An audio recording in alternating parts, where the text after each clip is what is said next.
for the final phase of Illuminati's dark plan. The GRU operatives were perfectly trained for the operation. In time of Cold War beginning, in the mid, in the end, actually all time of our military service, we were used in military preparation of former Soviet Union for the future war against America. Beside their military education, GRU operatives underwent 3 years of exhaustive training. They learned to use all the tools and techniques of the spy, and they became experts in explosives. Once fully trained, the GRU agents were moved to assignments in foreign countries. Some were given diplomatic covers and went to work in embassies. Others assumed positions as journalists, as is the case in the secret documents we obtained with the insignia of the Illuminati.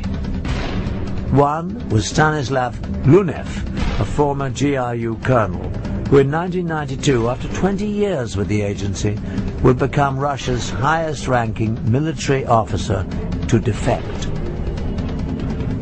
In his book and in an exclusive interview with us, Lunev gives a first-hand look into the GRU. Although his face was never shown, he would not even mention the Illuminati, although he never denied their existence or involvement in the GRU. He does, however, reveal some shocking facts. In the United States, I worked in Washington, D.C. operational area under the same cover as a TASS news agency correspondent. It's very good cover because, you know, between journalists and spies, real spies, there are a lot of common, because all of them are looking for news and for real information. Once in position in the field, the GRU agents had various tasks.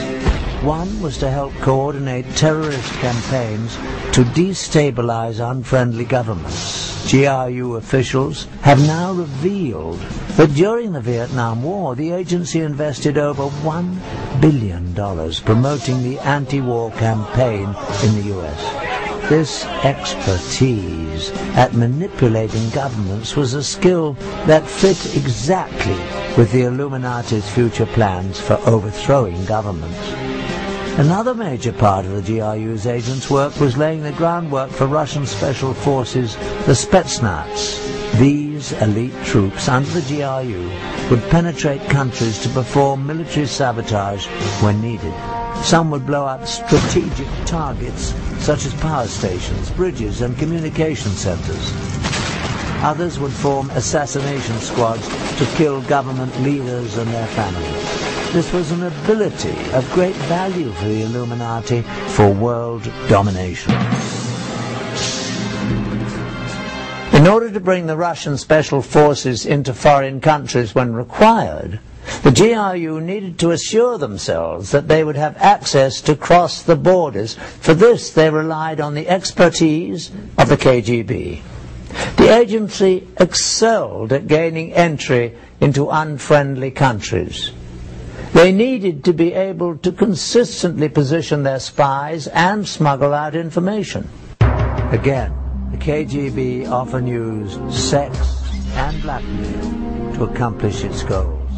In this hidden camera film, the man on the right is a KGB agent acting as a raven, a male whose job is to seduce someone to commit espionage. This raven is in the process of setting up a Mexican border guard. I'll get it replaced. Okay. More. So it's great.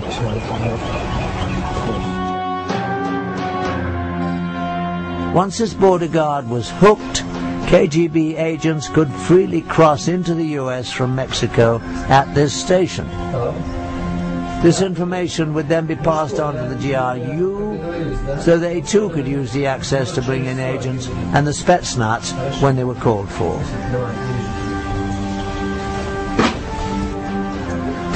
So, will you call me? I call you. You will? Anyway, I'll contact you, you know what I mean? I'll call you. I'll find you, then I'll call you. Are you okay? Yeah, I'm okay. Okay. To execute the plan for global chaos and military coups, the Secret Brotherhood used the GRU to position sleeper agents and devastating weapons around the world. These weapons would stay hidden in strategic places until the day they would be needed. At that time of the Illuminati's choosing, the agents would come out of hiding and the weapons used. These Special Operation Forces commanders are very highly trained military professionals, and they will come here when real tension would be in place. And they need to have very special weapon system to destroy very highly protected targets. So they will have nuclear weapons, chemical, biological, other weapon system. The most frightening weapons to be smuggled in were the small nuclear devices that have become known as the nuclear suitcase bombs. These weapons could be moved easily by one person, but had awesome destructive capabilities.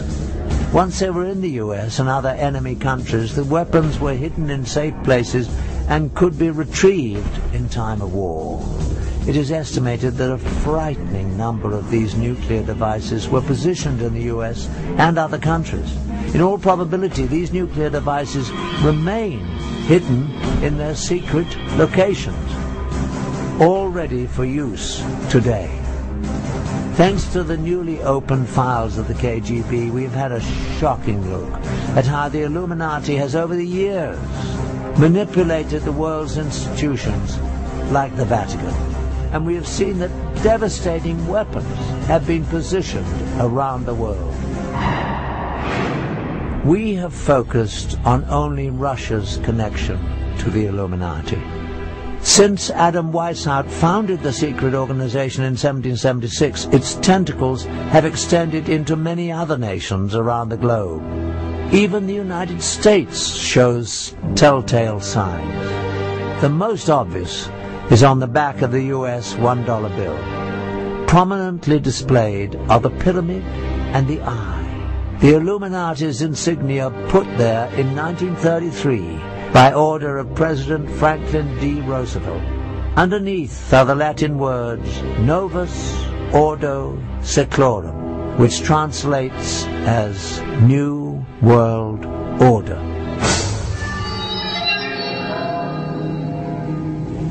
Can the unthinkable plan for Illuminati global domination be stopped?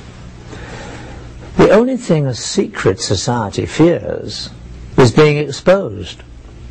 Today, books on the frightening subject are gaining wide distribution. The internet is filled with information about the secret organization. We can only hope that the people of all nations around the world will see the signs and heed the clear warning that there are those lurking in the shadows who are planning to take away our freedom. I'm Patrick McNee. Thanks for joining me.